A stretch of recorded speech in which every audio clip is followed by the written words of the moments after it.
Bonjour à tous et bienvenue dans cette conférence en ligne sur comment voyager mieux au Costa Rica et au Maroc avec Evaneos. Merci de partager votre pause déjeuner aujourd'hui avec nous. On va attendre quelques petites minutes pour laisser les prochains arrivants s'installer et arriver avec nous. Ce que je vous propose en attendant, à tous nos participants et voyageurs, c'est d'aller dans l'onglet, questions en bas de votre écran. Vous avez un petit onglet, questions avec un point d'interrogation et vous pouvez, d'ores et déjà, écrire vos questions à nos 2 agentes, Paola et Samira, pour qu'on y réponde en fin de conférence. Voilà. Hop, allez-y, soyez pas timides, on attend la première question, avec impatience. Hop, super. Bonjour Alain. Merci et puis, on vous laisse, écrire vos questions. Hop et ben, on est déjà pas mal aujourd'hui. On est, une centaine de personnes, déjà connectées donc, je pense qu'on va pouvoir, officiellement, lancer cette conférence. Donc aujourd'hui, 3 intervenantes sont avec nous. Marion, hello Marion, que vous pouvez voir juste en bas, qui est responsable du développement durable chez Evaneos et qui va, vous introduire, qui on est chez Evaneos et qu'est-ce que notre vision, sur comment voyager mieux. Et ensuite, vous avez, nos 2 expertes, Paola et Samira, agences locales, du Costa Rica et du Maroc. Je vais, vous présenter aussi notre programme du jour. Donc, tout d'abord, l'introduction par Marion sur comment voyager mieux avec Evaneos, puis la présentation du Costa Rica par Paola, la présentation du Maroc par Samira et enfin, on vous montrera, comment, contacter nos expertes pour, commencer votre projet de voyage et évidemment, on répondra à toutes vos questions ou en tout cas, on essaiera s'il y en a vraiment beaucoup. Voilà, donc je vais, laisser la main à Marion. Merci Clara, bonjour à tous et à toutes. Je suis vraiment ravie d'être parmi vous aujourd'hui et si bien entourée en plus. Donc dans cette rapide introduction, ce que je vais faire, c'est vous expliquer en quoi le modèle Evaneos permet de voyager mieux et surtout vous verrez après comment ça prend forme à destination avec Paola et Samira. Donc, chez Evaneos, nos voyages, ils ont pour ambition d'être des better trips, better for the travelers et better for the world. Donc, qu'est-ce qu'on entend par là et en français cette fois? C'est qu'il est important que le voyage ait un impact positif sur les voyageurs et sur le monde. Donc, mieux pour le voyageur, ça veut dire que vous allez pouvoir vivre une expérience qui est authentique et inoubliable parce que vous aurez vraiment co-construit votre voyage avec des experts locaux qui sont sélectionnés pour la qualité de leur service. Et chez Evaneos, on est vraiment convaincu que le voyage avec un grand V et la découverte de l'autre avec un grand A sont des éléments essentiels de l'épanouissement personnel et surtout des vecteurs de tolérance et d'empathie dont notre monde a grandement besoin. Et évidemment, il est essentiel que le voyage soit également mieux pour le monde.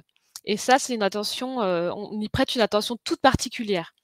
Les agences avec qui on travaille chez Evaneos, elles sont sélectionnées pour leur engagement social et environnemental et elles agissent pour la protection de leur environnement et des populations locales. Alors, comment est-ce qu'on s'assure de la réalité de cet engagement de la part de nos agences? Déjà, ce qui est important de noter, c'est qu'on travaille avec elles dans un partenariat de long terme. Donc, au-delà des critères de sélection en place avant de rejoindre notre réseau d'agences, on travaille vraiment avec nos partenaires de manière continue pour leur donner les moyens opérationnels et financiers de mesurer leur impact et de progresser. Donc, je vais vous donner l'exemple de 2 outils qu'on utilise à cet effet.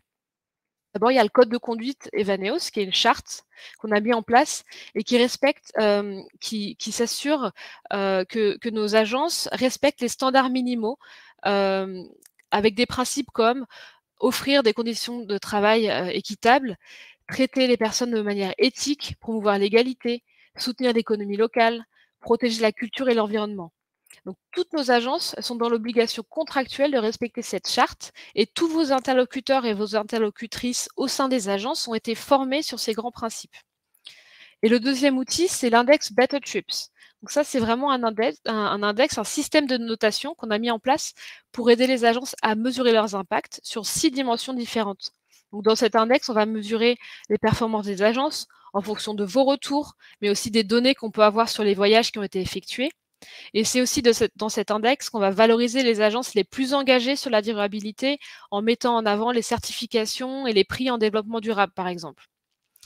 Et pour finir, je voulais noter qu'à travers le réseau lui-même, on crée une réelle émulation entre les agences, parce qu'elles peuvent échanger entre elles, partager leurs bonnes pratiques et s'entraider pour que tous et toutes ensemble, on puisse faire du tourisme un vecteur de changement positif. Et voilà pour mon intro. Super, merci beaucoup Marion, c'était super clair. Du coup, c'est aussi une excellente transition pour, le focus d'aujourd'hui. Donc, nos 2 agences invitées, parfaits exemples de tout ce que Marion vient d'expliquer, qui vont être, Paola pour le Costa Rica et Samira pour le Maroc. Donc, très rapidement, Paola, c'est une agence qui a plus de 10 ans d'expérience, en particulier, avec des activités, rurales et en contact privilégié avec, les habitants et les habitantes, de la région. Et le Maroc avec Samira, c'est également une agence, qui a plus de 30 ans d'expérience, et qui propose des activités respectueuses, des populations, dans des régions préservées. Donc, juste avant de laisser nos agentes, lancer leur présentation, je vous précise aussi que dans votre onglet questions, vous avez la possibilité de voter pour une question que vous trouvez pertinente et ça nous permettra de faire un arbitrage et d'avoir peut-être moins de doublons dans les questions. Donc n'hésitez pas quand vous voyez une question que vous trouvez intéressante et dont vous voulez aussi connaître la réponse, à voter et on essaiera de répondre aux questions avec le plus de votes en premier. Donc sur ce, bienvenue au Costa Rica et je laisse la main à Paola. Bonjour et bonjour à tous et à toutes et bienvenue au Costa Rica. Et donc, moi, j'ai 10 ans d'expérience dans la création de voyages sur mesure, ainsi que plusieurs années aussi derrière moi d'expérience comme guide de tourisme au Costa Rica. Donc, notre équipe met vraiment en valeur l'expérience de l'envie des voyageurs et tout ce que nous pouvons apporter pour faire des voyages, vraiment des beaux projets de vie et qui soient respectueux des personnes et des populations. Donc, ces voyages que nous créons, ils sont mieux pour vous parce qu'ils vont vous permettre de découvrir des lieux secrets, des petits bijoux que nous cherchons tout le temps et que pas seulement nous cherchons, mais que nous allons voir les personnes et essayer de travailler avec eux des projets qui mettent en valeur la nature, les habitants et le tourisme responsable. Donc, avec ce respect des habitants, de leur environnement et de la culture de chaque lieu. Et nous travaillons avec des agents certifiés, spécialisés. Donc, vous pourriez demander des guides de tourisme qui sont spécialisés dans l'ornithologie ou dans les randonnées, par exemple, aussi dans la plongée. Et donc, il y a ces guides spécialisés, il y a aussi des guides naturalistes généraux, car nous travaillons avec une grande gamme de prestations. Et faire des rencontres privilégiées avec les communautés autochtones, car nous mettons aussi en valeur tout ce qui est aller vers la communauté et essayer de passer quelques moments, un jour, 2 jours, avec des communautés et qui vont continuer à vivre un peu à leur rythme, tout en partageant avec vous leur façon de faire et de voir les choses, et avec ces vrais échanges culturels très importants. Vivre des voyages sur mesure adaptés à vos centres d'intérêt, car tous les voyageurs ont des projets différents et nous donnons à cœur pour essayer de proposer des projets qui sont vraiment rapprochés de ce que vous attendez de ce voyage. On peut accueillir des personnes qui voyagent seules, des familles, des voyageurs en lune de miel et des petits groupes, surtout quand c'est des amis qui se mettent ensemble pour voyager. Donc, on essaye de écouter tout le monde et d'adapter ces voyages pour qu'ils soient respectueux des envies aussi de tous les participants. Et mieux pour le monde, parce que nous faisons participer directement l'économie locale en faisant des contrats ou des partenariats directs avec les acteurs. Nous préservons la nature grâce au développement du tourisme durable. Et le Costa Rica, comme vous le savez peut-être, est très connu dans le monde par ce développement du tourisme durable depuis les années 80, où 50% des terres du Costa Rica sont protégées. Et c'est le mode de tourisme qui se pratique dans notre pays. Et si bien il y a beaucoup de zones balnéaires parce qu'il y a le Pacifique et la côte Caraïbe, et c'est un pays qui a comme focus la découverte de la nature, les randonnées dans les parcs nationaux et l'immersion aussi culturelle et locale. Donc, tout ça aide d'une manière mesurée avec les institutions locales à développer du tourisme durable. Maintenir les identités, car quand on visite un endroit, l'idée c'est de ne pas changer les habitudes et les mœurs des personnes, sinon de s'intégrer et de pouvoir échanger en respectant les identités de chacun. Et nous soutenons des associations et des initiatives sociales et environnementales. Nous avons des projets qui datent depuis 2014-2017 et nous avons aussi des nouveaux projets ou de mini-projets que nous mettons en place pour, par exemple, des temps spécifiques comme Noël ou une situation, un événement qu'il y a. Et donc, nous participons à des projets autant au sein de notre équipe comme aussi avec des institutions du gouvernement. Et nous valorisons l'échange culturel et l'ouverture vers le monde en faisant du travail avec les prestataires. Par exemple, comme nous aimons beaucoup travailler le tourisme rural, nous allons voir ces familles, ces personnes qui vous accueillent pour parler avec eux et échanger et voir comment cet échange entre populations donne une ouverture culturelle et ne devient pas folklorisé et ne va pas empêcher l'authenticité. Donc, nous travaillons avec ça directement avec nos prestataires et les communautés. Limiter l'impact sur l'environnement, donc avec la compensation carbone que nous proposons, mais aussi et avant tout essayer d'évaluer et réduire les émissions qui sont présentes dans les voyages. Donc le Costa Rica, si bien c'est une destination lointaine qui a besoin absolument d'un voyage en avion, et il faut savoir qu'on peut compter cet impact et essayer de le réduire ou de le compenser et aussi de le limiter sur place. Et un voyage plus proche de la nature, c'est un voyage qui est vraiment à destination au Costa Rica parce que vous allez découvrir une faune et une flore très variées et beaucoup d'écosystèmes différents. Donc là, les paresseux sont très facilement observables. Il y a des voyages qui sont uniquement pour l'observation d'oiseaux. Il y a plus de 900 espèces d'oiseaux. Donc aussi, c'est un paradis pour les photographes et tout simplement pour tout le monde, pour les enfants qui adorent découvrir un oiseau entre les feuilles et arriver à l'observer. Donc, ça émerveille. Il y a aussi les mangroves qui sont protégées et où habitent une grande quantité de faune, comme par exemple les caïmans ou les crocodiles. Et c'est un pays qui a deux côtes, comme je l'ai dit tout à l'heure. Et dans la côte pacifique, nous avons la chance de nous émerveiller avec les baleines qui viennent très près des côtes. Et il y a un travail qui se fait pour aller observer les baleines sans impacter leur écosystème.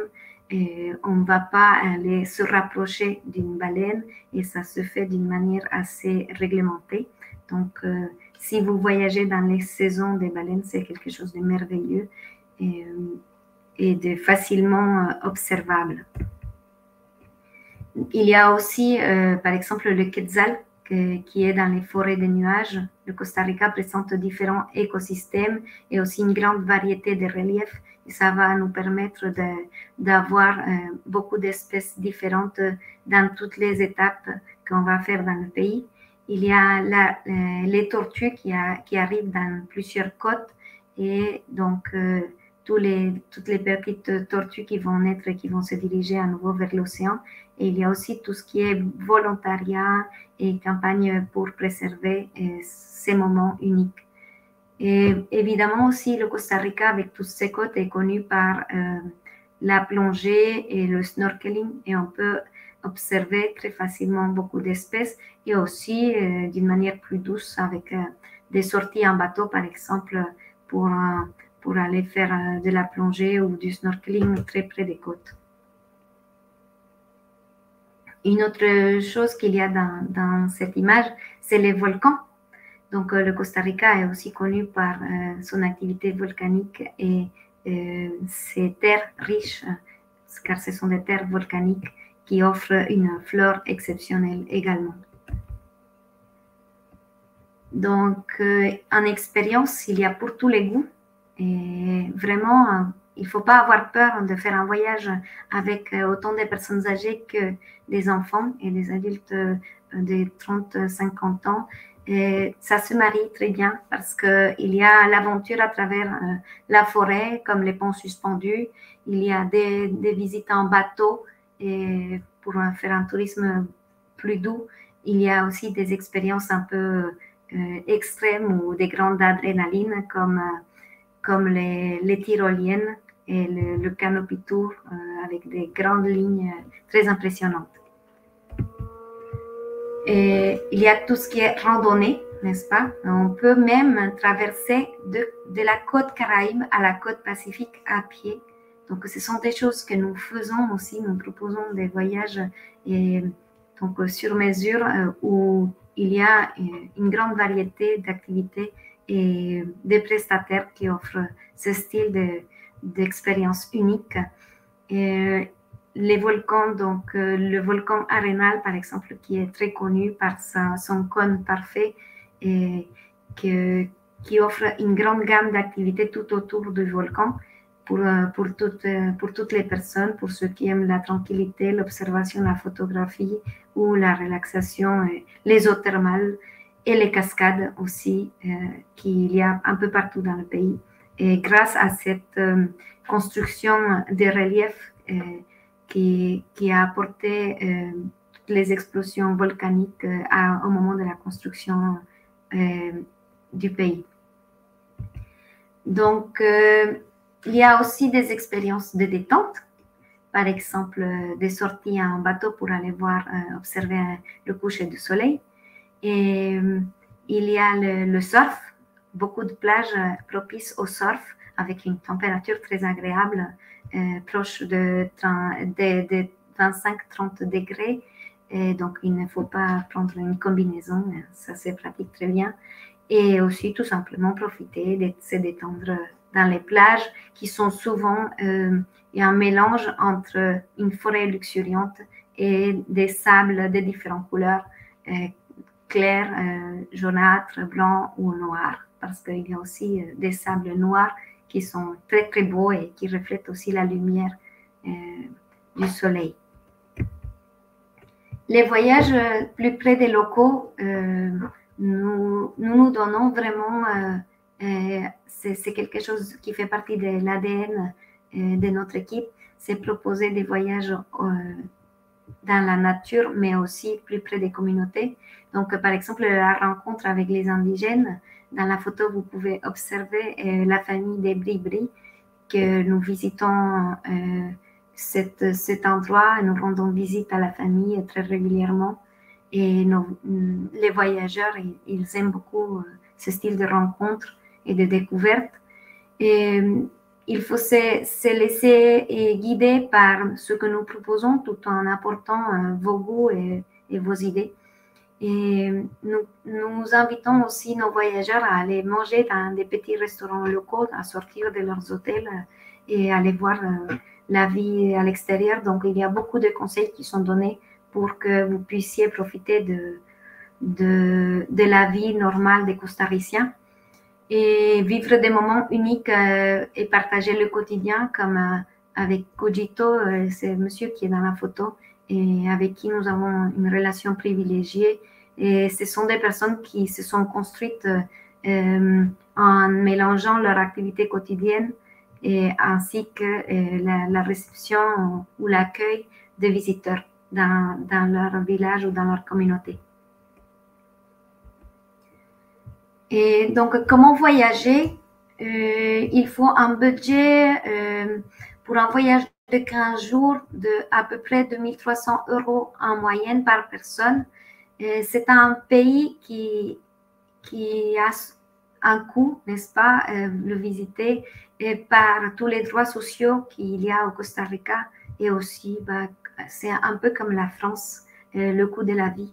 Il ne faut pas penser que ça va coûter vraiment pas cher. Le Costa Rica, c'est un pays qui a un prix et qui se rapproche de la vie quotidienne en France, autant pour les hôtels que pour les services à la personne. Et après, avec ce qui est la nourriture, par exemple, nous vous donnons du conseil pour manger local et payer moins cher que ce que vous payerez dans un hôtel. Et donc, il y a des hébergements de tout type. Nous privilégions les écologes, mais il y a aussi, et nous travaillons beaucoup avec des hôtels supérieurs, et il y a un beau mélange entre des écologes et des hôtels des gammes supérieures parce que le travail de l'écotourisme a vraiment un impact au Costa Rica et on trouve une grande variété de logements. En ce qui est le transport, donc nous essayons de limiter les déplacements en proposant aussi d'autres services comme louer un vélo sur place, faire des randonnées à cheval et tout ça. Mais bon, le Costa Rica se visite très facilement en voiture de location. Ceux qui n'aiment pas conduire, donc on leur propose des navettes partagées, des navettes touristiques pour que vous puissiez aussi profiter du pays sans avoir à conduire. Mais bon, ceux qui aiment s'arrêter à n'importe quel endroit, regarder les fruits, les ventes au bord de la route, vous pouvez opter par des véhicules de location. Et les entreprises avec lesquelles nous travaillons sont des entreprises qui donnent beaucoup d'importance à l'écologie et à la trace carbone. Donc, les voitures sont très récentes, 2 ans maximum, et nous donnons tout un roadbook pour que vous puissiez voyager en toute tranquillité avec un service 24 heures d'assistance. Et la durée, idéalement, c'est des 14 jours. Si vous pouvez voyager plus longtemps, 21 jours, c'est super, n'est-ce pas, pour prendre le temps. Mais un voyage de moins de 10 jours, c'est un peu court parce que nous ne faisons pas que du balnéaire, sinon qu'il y a cette envie de proposer une découverte complète du pays. Donc, il faut compter minimum 10 jours. Et bon, je pense que j'ai fini. Je ne sais pas si j'étais trop rapide. Clara? Oui, c'est super. Merci, Paola. Merci pour cette belle présentation. J'ai déjà la tête au Costa Rica, mais changement de continent. On va maintenant partir au Maroc et laisser la main à Samira. Ok, merci Clara, bonjour à toutes et à tous. Merci d'être aussi nombreux déjà, c'est gratifiant. Eh bien, pour vous faire un bref portrait de nous comme agent local, dont je suis d'ailleurs honorée, en toute humilité, voici ce que je dirais pour nous définir. Nous cherchons à nous éloigner des itinéraires tout tracés, marcher dans une nature sauvage, découvrir des sites préserver, s'imprégner des traditions du pays, rencontrer les populations locales et revenir à l'essentiel même du mot voyage, c'est-à-dire découvrir, rencontrer, partager. Je dirais que c'est ce qui nous caractérise.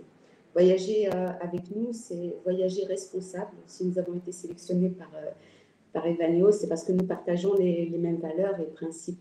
Notre parfaite connaissance de notre pays, notre expertise dans ce domaine ne nous fait pas oublier que nous sommes avant tout des agents locaux engagés. Ces engagements sont d'autant plus forts qu'ils réunissent aussi nos centaines de voyageurs qui contribuent pour leur part, en choisissant l'écotourisme, bien sûr. Il y a différentes façons de voyager, vous direz. Nous avons choisi une voie plus vertueuse. C'est du développement durable et responsable. Voyager avec un agent local, c'est aussi voyager en sécurité, dans le respect des lois et des droits de chacun. C'est un gage de sécurité et de sérénité pour nos voyageurs. Alors, quel intérêt pour vous? On dirait bien, la première raison, c'est que nous sommes avant tout des passionnés. On ne peut pas faire du voyage si l'on n'est pas amoureux de ce pays, si l'on n'aime pas partager ce que l'on a de plus précieux. Un magnifique pays, ses habitants, sa gastronomie, son hospitalité légendaire, sa culture, son patrimoine d'une richesse incroyable. C'est quand même un royaume vieux de 12 siècles qui a inspiré des noms célèbres à travers les âges. La seconde raison est que nous mettons l'accent sur l'écotourisme. Nous misons avant tout sur le capital humain et environnemental. Alors, pourquoi voyager avec nous est-il différent? En quoi est-il différent? Eh bien, je dirais en 4 points, du circuit aventure à la randonnée pédestre. Nous proposons des voyages au Maroc dans des régions préservées et rattachées aux activités traditionnelles, respectueuses des valeurs, bien sûr, mais aussi des circuits culturels, des voyages bien-être, des ateliers valorisant l'artisanat local, des rencontres privilégiées avec les habitants, et faciliter les échanges chaleureux, toujours dans un esprit de générosité plus riche et beaucoup moins intrusif. Voilà, sortir du tourisme de masse, c'est sortir aussi des itinéraires classiques et faire découvrir des lieux et des sites que l'on ne soupçonne pas. Alors, si nous privilégions les voyages en petits groupes, c'est pour minimiser justement l'impact sur l'écosystème, mais aussi pour une meilleure maîtrise et gestion, pour un voyage plus qualitatif, plus proche de nos partenaires et de nos voyageurs, et ainsi offrir la possibilité de vivre des expériences inoubliables.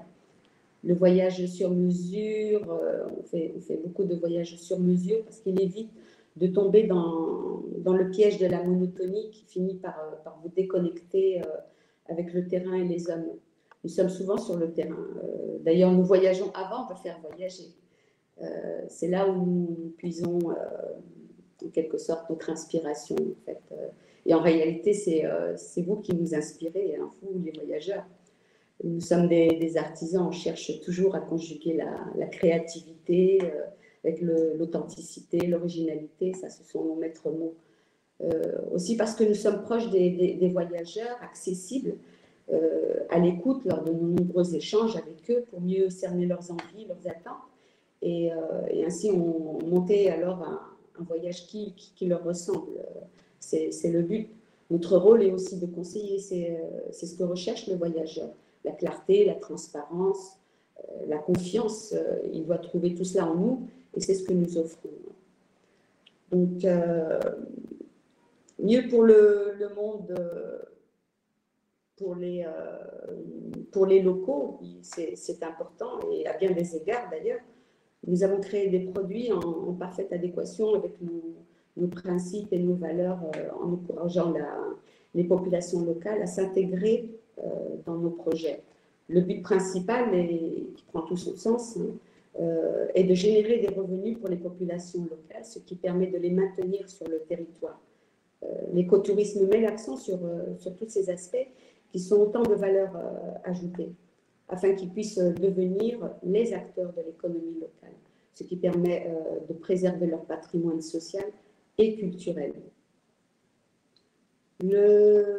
Pour les locaux, ces rencontres, en fait, sont aussi importantes qu'enrichissantes et humainement valorisantes. Le Marocain, par définition, est curieux du mode de vie des gens qu'il rencontre, mais surtout, il est généreux et hospitalier. Donc, vous découvrirez la gastronomie qui a une renommée déjà mondiale, les traditions locales qui sont si nombreuses qu'il y a de régions et de tribus. En tant qu'agent local, avec nos équipes d'accompagnement, les guides, les cuisiniers, les muletiers, les chameliers, avec les tables d'hôtes, les hébergements chez l'habitant ou sous tente. On contribue tous à ce dynamisme de développement durable. Nous voulons faire partager aux voyageurs en fait notre approche différente du voyage en le personnalisant avec des adresses de charme, quelquefois dans des lieux insolites, tout en manquant pas bien sûr l'essentiel du voyage. Tout doit être en fait dosé et équilibré.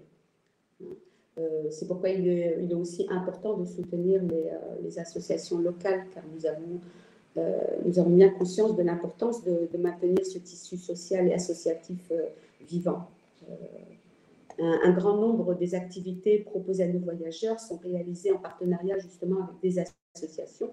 Par exemple, à Essaouira, avec une association qui assiste des femmes en situation de précarité et leur assure une formation dans le sud, les visites des palmeraies,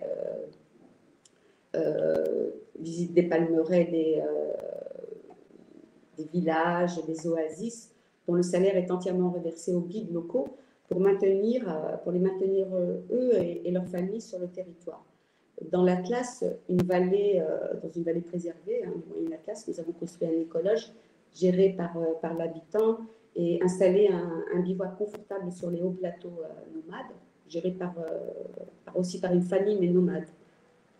Voilà.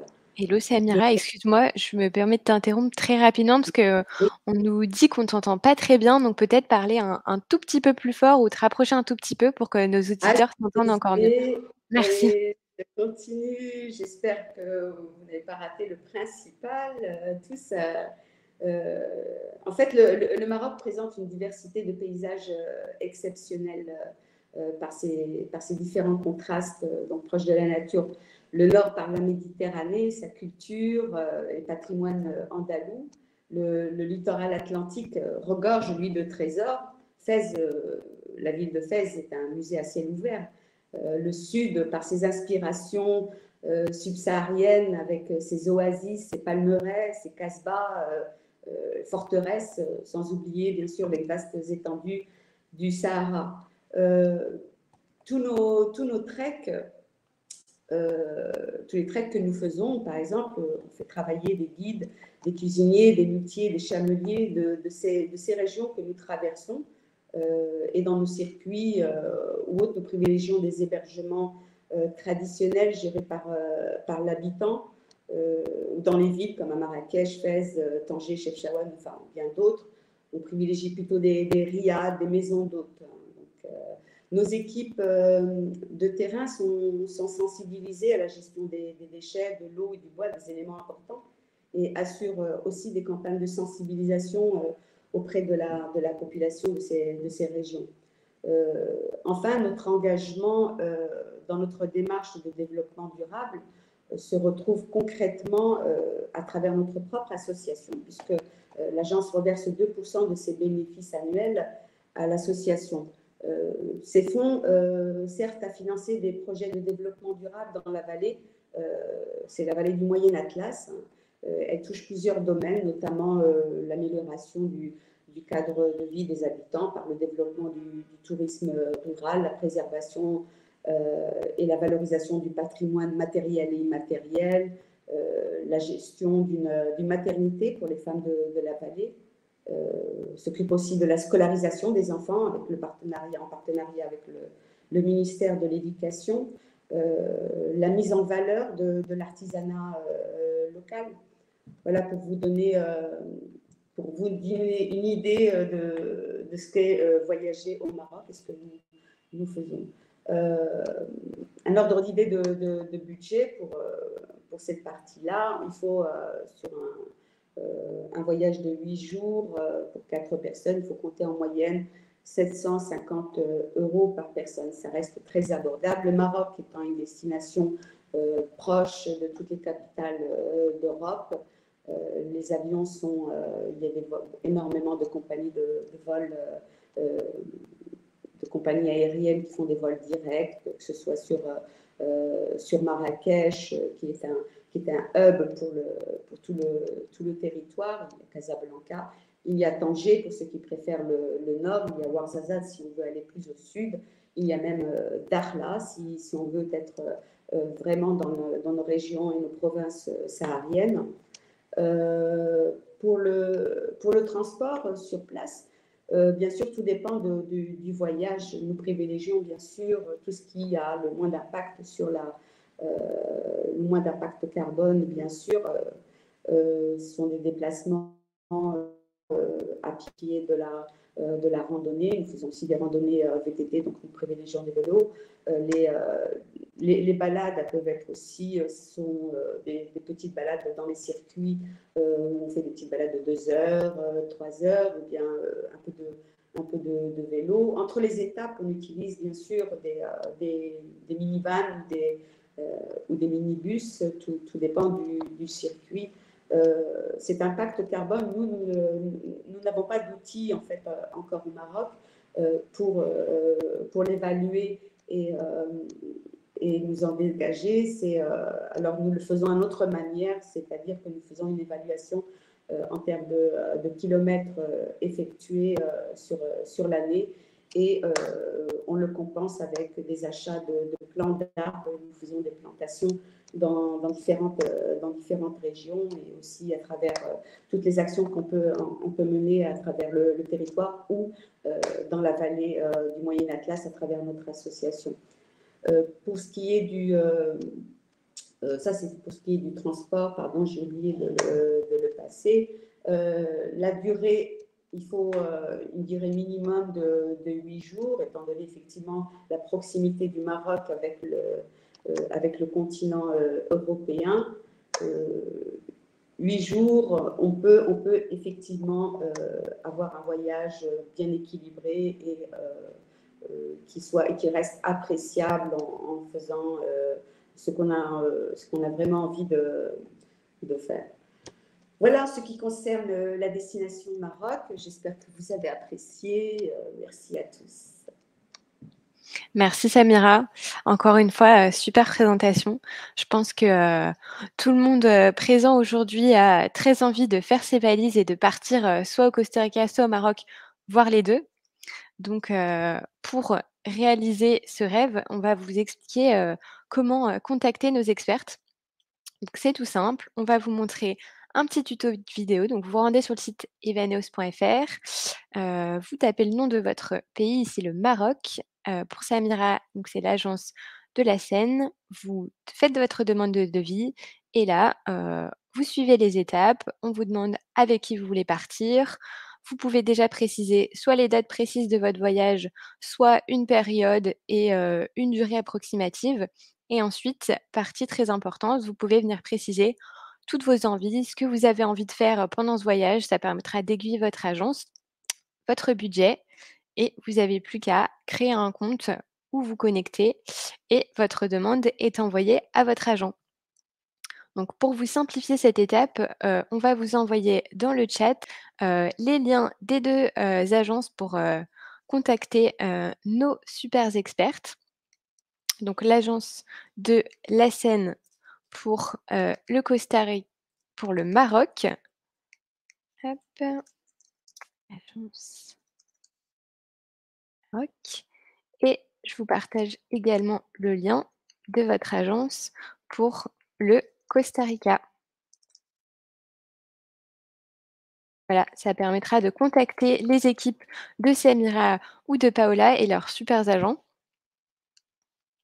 Et on va maintenant du coup passer à la partie questions-réponses.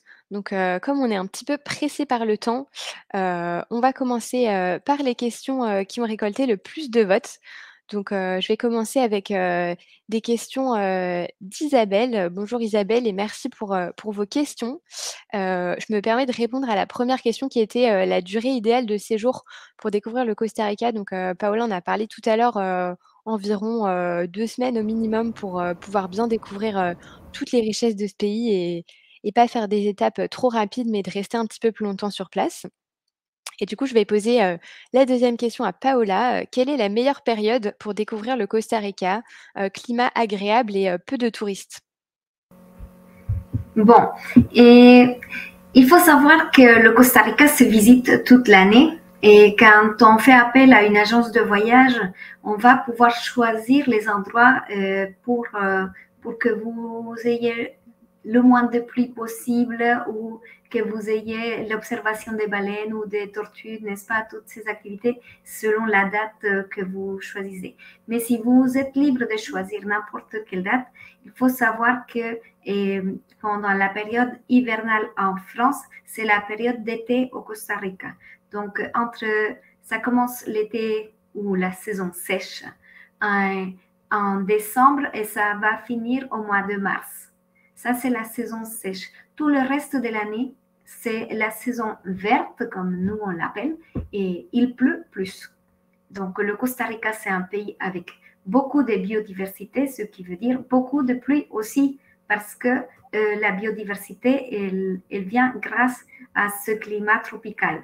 Et du coup, si vous voulez voyager hors période où il y a beaucoup de touristes, que c'est entre décembre et avril où il y a le plus de tourisme, si vous voulez voyager hors période, et du coup, il faut juste se préparer avec un bon kawaii et ne pas avoir peur de la pluie. La pluie n'est pas froide, il n'y a pas beaucoup de vent, c'est un pays tropical, donc vous pouvez très bien visiter le pays en période de pluie. Et les mois où il pleut le plus, c'est par exemple le mois de septembre et octobre, n'est-ce pas? C'est là où il pleut d'habitude le plus. Mais on a des visiteurs qui viennent voir des oiseaux pendant cette période parce que c'est aussi la migration d'oiseaux. Et ça se visite bien, surtout avec des conseils d'une agence locale qui va vous permettre de cibler les zones. Par exemple, la côte Caraïbe, en octobre, c'est la période sèche. Donc, tous ces petits conseils vont vous permettre de bien voyager. Super, merci Paola. Je vais continuer avec quelques questions de Pauline. Bonjour Pauline, merci pour tes questions. Qui nous demande, je pense qu'on peut poser la question à toutes les deux, à la fois à Samira et à Paola. Est-ce qu'il y a des lieux à éviter qui sont trop touristiques, à la fois au Maroc et au Costa Rica, pour sortir du tourisme de masse? Je commence? Allez. Donc, le tourisme de masse, ça se pratique de moins en moins au Costa Rica. Si vous allez par exemple à Tortuguero, et ce sont des canaux, n'est-ce pas, un peu comme l'Amazonie, ça se visite en bus. Donc, il y a des grands bus qui vont jusqu'à Tortuguero, bon, jusqu'à l'embarcadère. Ensuite, vous prenez un bateau collectif et dans les lodges, ça se fait un peu tout le monde ensemble, n'est-ce pas? Il y a des excursions groupées et il y a des grands restaurants. Donc, ça peut être un peu considéré comme du tourisme de masse, si bien il est réglementé, par exemple, le nombre de personnes qui vont dans les canaux, le nombre de bateaux par jour, tout ça est bien tracé. Mais bon, ça peut aussi, c'est un endroit qu'on peut aussi visiter tout seul, mais c'est beaucoup plus compliqué et souvent ça revient un peu plus cher parce qu'il faut compter chaque étape ou chaque service séparé. Et donc, Tortuguero, c'est très beau, mais souvent on le visite avec un groupe de personnes et voilà. Sinon, Manuel Antonio, c'est un des plus beaux parcs du pays et une des plus belles plages du monde. C'est très connu, ça a été très médiatisé et il y a beaucoup de visiteurs à Manuel Antonio. Donc, nous, ce qu'on propose, c'est de dormir parfois à l'extérieur ou même si vous dormez au parc Manuel Antonio, de proposer aussi d'autres activités annexes pour sortir de ce tourisme de masse et de vous conseiller pour que vous puissiez entrer au parc de la meilleure manière, n'est-ce pas? Donc, ces deux zones sont celles où il y a plus de voyageurs en même temps. Super, merci. Et du coup, concernant le Maroc, voilà, même question pour Samira. Est-ce qu'il y a des lieux à éviter qui sont trop touristiques et à la place, par quoi les remplacer pour sortir du tourisme de masse? Ah, il semblerait qu'on ait perdu Samira au moment de répondre à cette question. Donc, on va passer à la question suivante et on reviendra dessus dès que Samira sera de retour. Donc, on va peut-être passer à une autre question sur le Costa Rica pour toi, Paola, avec Delphine. Bonjour Delphine, qui nous demande s'il est possible de passer un séjour au Costa Rica en limitant ses déplacements, parce qu'elle a l'impression qu'il faut beaucoup rouler pour profiter de ce type de voyage. Oui, en effet, il y a beaucoup de zones différentes qu'on peut visiter au Costa Rica, donc on aurait tendance à se déplacer, n'est-ce pas, pour aller d'un endroit à l'autre. Et comme c'est un pays volcanique et montagneux, une courte distance peut prendre du temps, n'est-ce pas? Par exemple, pour faire 40 km, on va prendre 1 heure. Et du coup, oui, c'est vrai qu'il faut se déplacer pour voir des écosystèmes et des zones différentes, mais si vous voulez vous déplacer le moins possible, du coup, ça serait bien de privilégier 2-3 étapes seulement et de faire des déplacements limités, soit parce que vous allez découvrir que cet endroit, soit parce que vous allez faire des découvertes à vélo, à cheval, en kayak, et ce style de choses, en rafting aussi. Donc, tout ça, ça limite un peu les déplacements. On peut découvrir une zone assez vaste. Super, merci. Samira, tu es de retour parmi nous, donc on va pouvoir te reposer la question. Problème Pas de technique, souci. désolée. Du coup, quels sont les lieux à visiter au Maroc pour sortir du tourisme de masse Eh bien, le Maroc, c'est un vaste territoire. On ne peut pas vraiment dire échapper au tourisme de masse parce que la destination en elle-même, elle est très appréciée, très recherchée. Donc le Maroc, il y aura toujours des touristes toute l'année.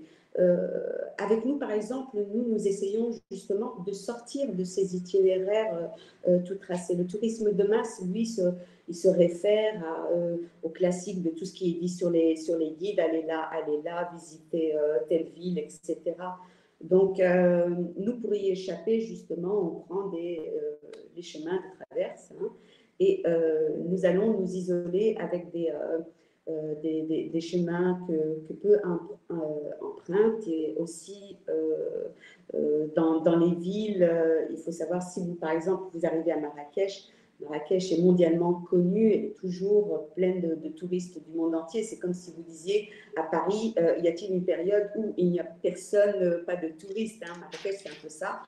Donc, mais il est très facile de sortir de ce tourisme-là. C'est justement, quand vous vous adressez à une agence locale, elle va, selon vos envies, vous conseiller justement des endroits qui sont un peu plus retirés. Les maisons d'hôtes et les riads en pleine Médina,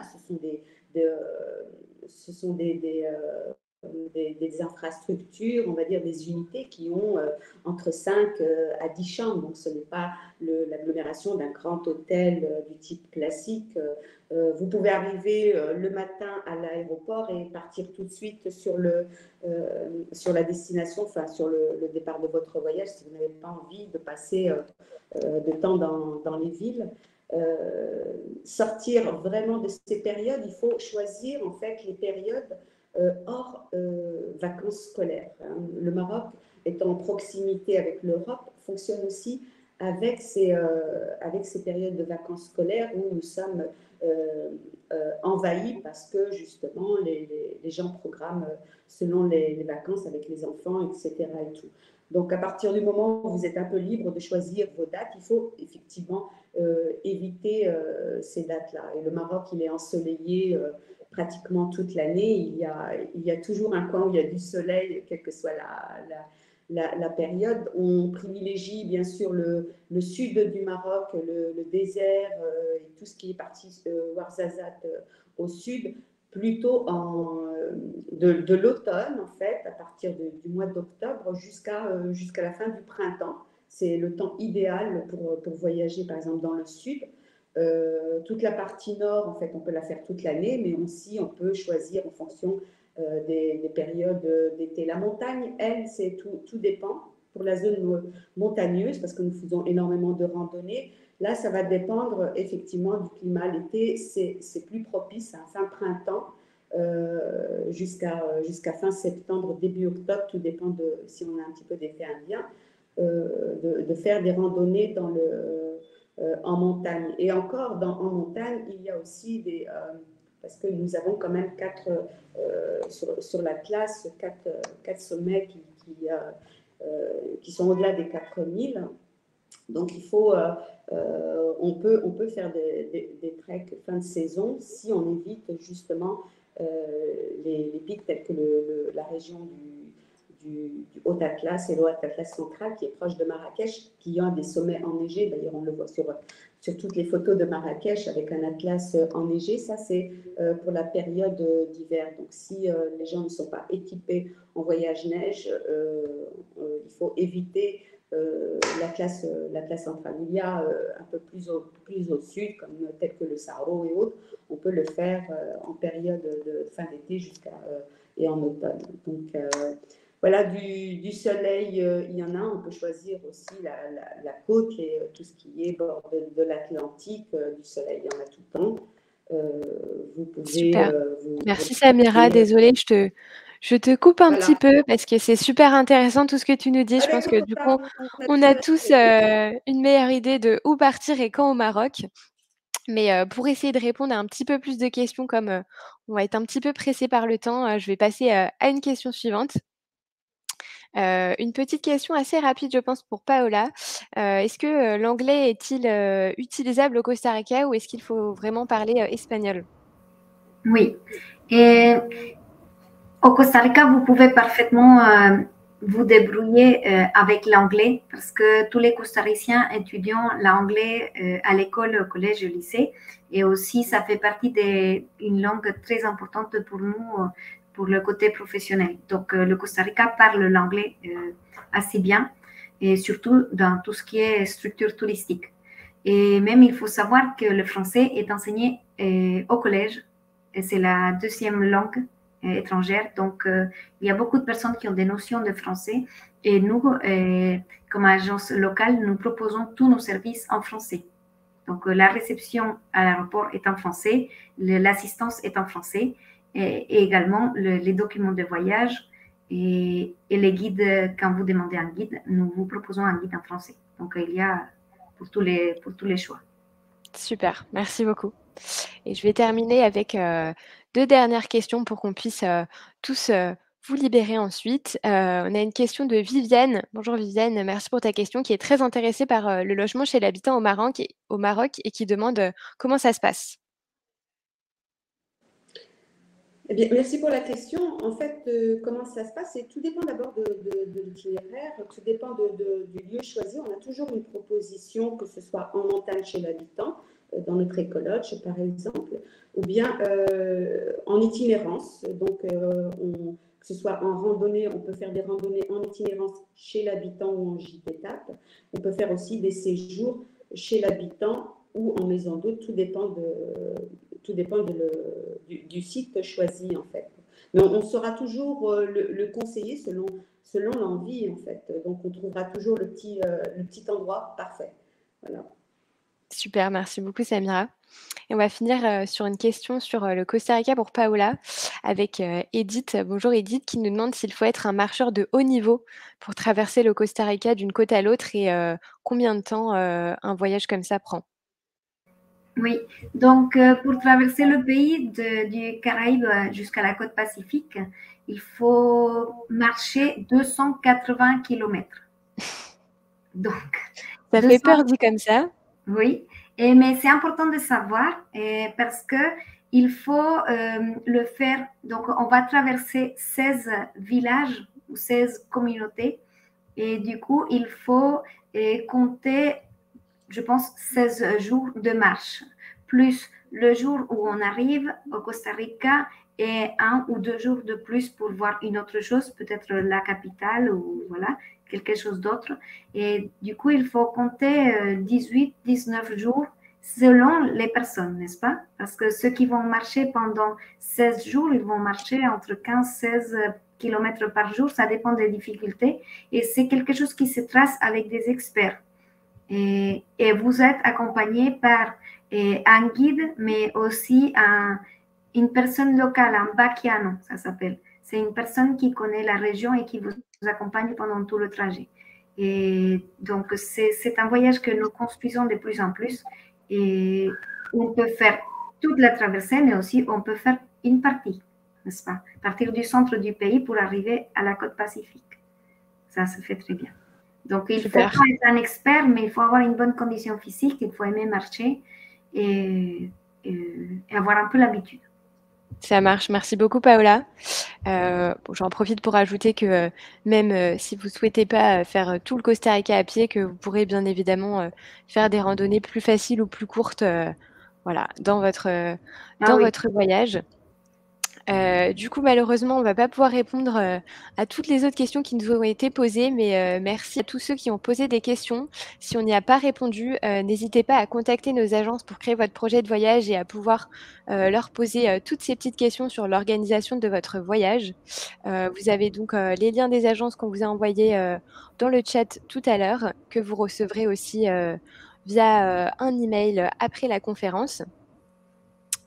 Et je vous propose maintenant de répondre à un petit questionnaire pour nous dire ce que vous avez pensé de cette conférence. Donc, je viens de vous envoyer aussi le lien dans le chat. Donc, n'hésitez pas à y répondre. Ça nous aidera pour organiser des prochains formats similaires. Et bien évidemment, merci à tous ceux qui sont encore avec nous. On va vous libérer et vous laisser finir de déjeuner. Et merci à nos deux intervenantes, Paola et Samira, qui nous ont fait des super présentations sur le Costa Rica et le Maroc. Merci à tous. Et, avec grand plaisir. Belle journée. Avec un plaisir. Merci, au revoir. Bonne journée. Merci.